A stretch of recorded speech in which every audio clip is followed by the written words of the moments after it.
बिस्मिल्लाहिर्रहमानिर्रहीम। अस्सलाम वालेकुम। आज हम बनाएंगे कड़ी पकोड़ा की एकदम परफेक्ट और आसान रेसिपी, और वो भी स्पेशल तड़के के साथ। तो चलिए बनाना शुरू करते हैं।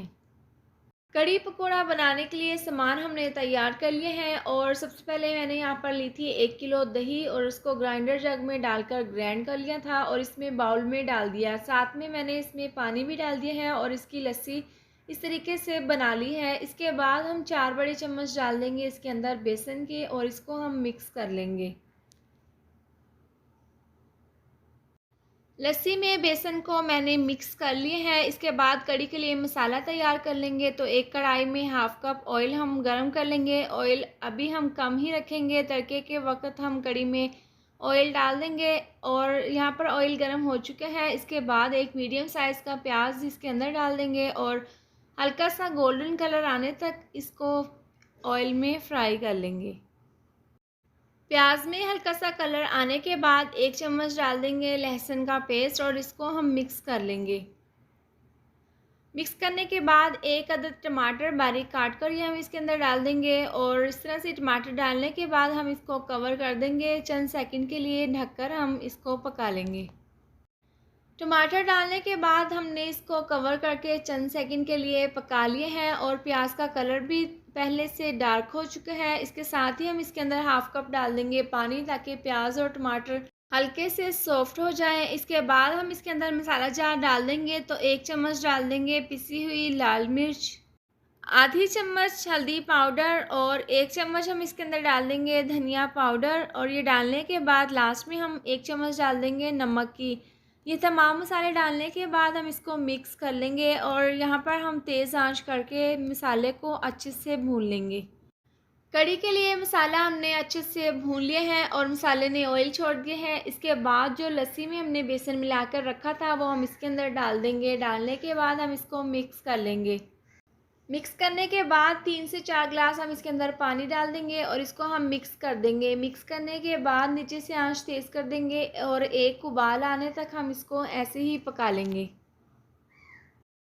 तो आप देख सकते हैं कड़ी में उबाल आना शुरू हो गया है, और नीचे से आंच हम बिल्कुल स्लो कर देंगे। स्लो आंच पर हम इसको 40 से 45 मिनट के लिए पकने के लिए रख देंगे।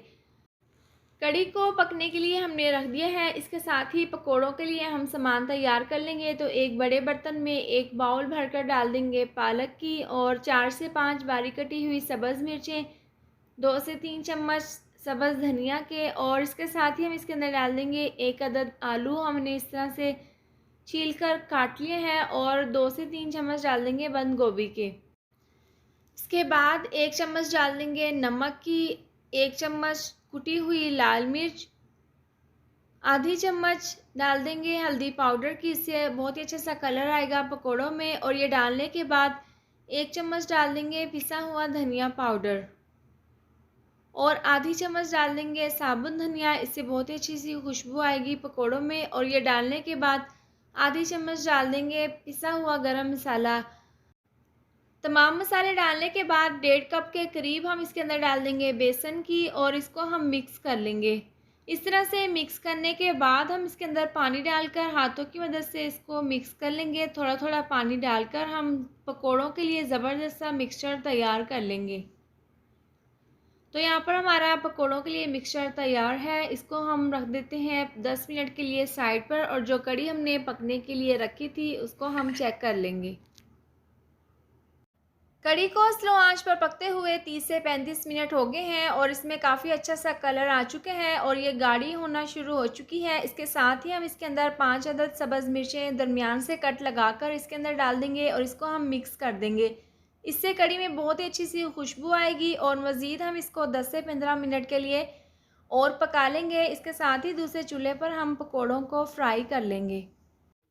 पकोड़े फ्राई करने के लिए पैन में ऑयल को हमने गरम कर लिया था, और जो मिक्सचर हमने पकोड़ों का तैयार किया था उसका हम एक एक चम्मच इस तरह से ऑयल में डालकर पकोड़े फ्राई कर लेंगे।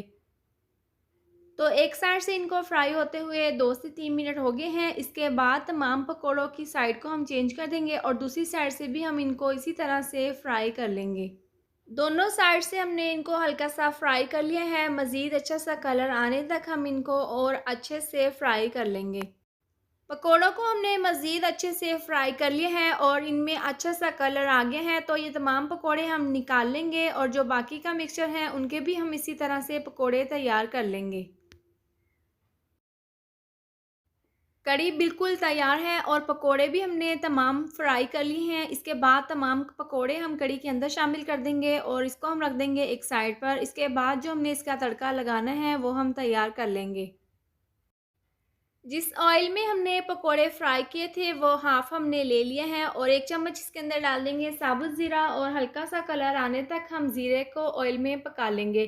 इसके साथ ही 2 हमने ली हैं साबुत सूखी लाल मिर्चें और दरमियान में 2 से 3 पीसेस में हमने इनको कट कर लिया है। ये हम इसके अंदर डाल देंगे और चंद सेकंड के लिए ज़ीरे के साथ हम इसको पका लेंगे। बहुत ही ज़बरदस्त कढ़ी पकोड़े का तड़का तैयार है और इस तरह से ये तड़का हम कढ़ी पकोड़े के ऊपर लगा लेंगे। आप इसकी लुक चेक कर सकते हैं कितनी ज़बरदस्त है और बारीक कटा हुआ सब्ज़ धनिया हम इसके ऊपर छिड़क देंगे। बहुत ही टेस्टफुल ये कढ़ी पकोड़ा बनकर तैयार हुई है। आप अपने घर पर इस रेसिपी को ज़रूर ट्राई करें और आप इसको बॉयल किए हुए चावलों या फिर गर्म रोटी के साथ खाएँ। बहुत ही टेस्टफुल ये बनकर तैयार हुई है। उम्मीद करती हूँ आपको मेरी ये मज़ेदार सी रेसिपी ज़रूर पसंद आई होगी। तो ये थी हमारी आज की वीडियो पसंद आई हो तो इसको लाइक और शेयर करें। चैनल पर नए हैं तो इसको सब्सक्राइब कर दें और साथ दी हुई बेल को भी प्रेस कर दें ताकि मेरी आने वाली हर नई वीडियो का नोटिफिकेशन आपको मिलता रहे। अल्लाह हाफ़िज़।